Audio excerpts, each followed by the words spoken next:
possible. She came into the studio earlier this week and I asked her to think back to how she felt on that day in 2016 when the country voted to leave the EU. Did she think then there would have to be a rerun of the vote?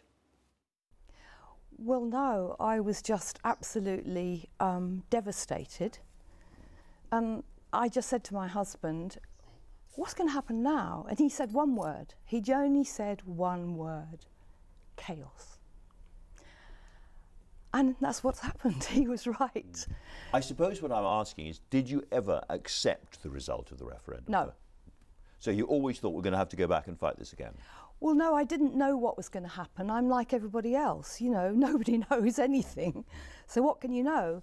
But no, I just was absolutely devastated. And I've got to confess to you that, you know, I'm quite a deep thinker. I think a lot and reflect a lot. And everything within me screams out, this is wrong. You live in Suffolk, which I think every single part of Suffolk voted to leave. It was one of the most leave-y bits of the entire country. Yeah. You must talk to people around you a lot. Do you think it's possible that they're right and you're wrong? I have tried, honestly, to see the other side. But, you know, I've got lots of reasons. And let's just stick to the referendum now for a minute.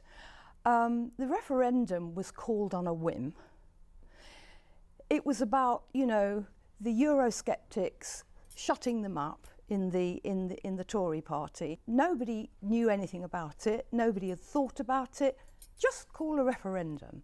One of the other arguments people make about that referendum is that your side, the Remain side, talked endlessly about economics and numbers and money, and the other side talked about identity and passion and belief. In order to avoid the same result in another referendum, how do you think the Remain argument is going to have to change the way it presents itself?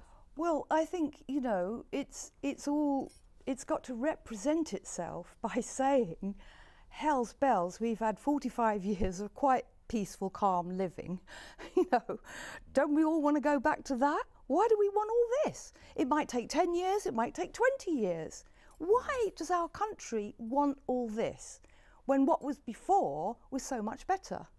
Now, you've been a big advocate for what's called the people's vote, or the second referendum, or the other referendum. Indeed. And you've marched and you've spoken and all the rest of it. What do you think the question should be? In or out? Straight and forward, in or out. So put Theresa May's deal to bed and then... Don't mess with it, just in or out. But that was what we had last time. Yes, but we didn't know anything last time, and this time, my God, do we know? Chaos. If you get another referendum, there might be the same result. Do you agree with Tony Blair that that would be that? You'd have to accept that was what the country wanted to do. That would be over. We have to absolutely. That would be more democratic, because at least people know that they've got 20 years of chaos ahead of them. Right. You know, so therefore they do know what they're voting for. So there's clearly a lot of passion here. We know you're passionate about cooking. We know you're passionate about football. Why are you so driven by this cause? I think it's quite obvious, it's right in front of our eyes, that the whole world, if we're going to live in peace, has got to learn how to cooperate. Countries have got to learn how to cooperate with one another. And I think this is coming to the fore now, because in the last century we had a huge shock, because we had this devastating 2 world wars, the explosion of the atomic bomb. But we discovered something when that happened. What we discovered was that humanity, the spirit of humanity under those pressures, comes together. And when it comes together, it becomes really strong. And we were able, by that, to drive out, you know, the egotistical, isolationist regime that we were fighting against. Suddenly, the United Nations is formed. Then, a bit later, the European countries, devastated by the world wars, decided to try and work together in peaceful cooperation in order to stop anything like that happening again. I suppose a thoughtful, reflective Leave voter might say, well, actually, what we were fighting for was democracy and our own independent democracy. And the point is that if we get that democracy back completely independently, we can still have good relations with other countries, we can still hold out hands to other countries, we can be as pro-European as ever, but just not part of the political system. Yes, I can see that argument, but I still see the bigger picture is that if we're going to have peace in the world, we've got to learn to work together.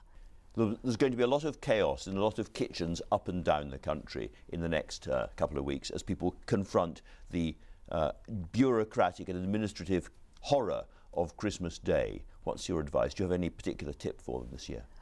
Well, no particular tip this year, but I do have the plan. You know, Yeah. I have the sort of last 36 hours plan, which is online. And if they follow that, think of me, because I have to follow it. You know, I'm old now, I can't remember everything.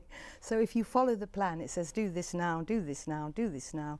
And millions of people have written to me and said it works. Delia Smith, thanks so much for